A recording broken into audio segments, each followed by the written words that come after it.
Ace Barbershop, alam nyo na, syempre magpapagupit ang ating customer. Sobrang solid nito. Bumabalik-balik na lang siya dito sa ating shop, Ace Barbershop. Magpapaiksi na siya at eto na yung resulta. Talagang napaka-solid, talagang ayos na ayos pang criminology student yan. Kitang-kita nyo, may kumakaway pa. Solid na solid ang mga nag-aantay dyan. Nasusunod, nakakalbuhin natin. Yon, kitang-kita nyo kung gaano nakagwapo.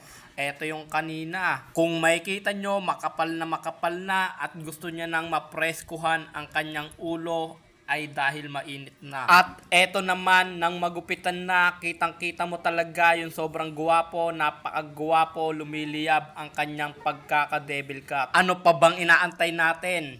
Lagyan na natin ng background music yan. Kamusta? Inumaga na pala. Sana mamaya kasama pa kita. Bawat oras ay iyo kang mawala.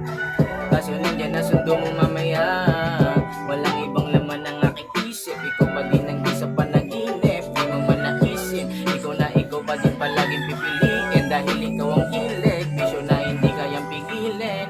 At mananatiling lihim na ilang pagigay tumititig. Nagayuman at sabik sa iyong pag-ibig. Kung may pagtingin ka din sabihin mo. Kasi sa'yo lang nagkaganto. Di ko na mapipigilan to. Talagang ikaw lang ang gusto magbigyan ng kahilingan ko. Na kumawak din sa palad mo. Oo lang ang sasabihin mo. Nang matapos ka Ace Barbershop, I love you, God bless.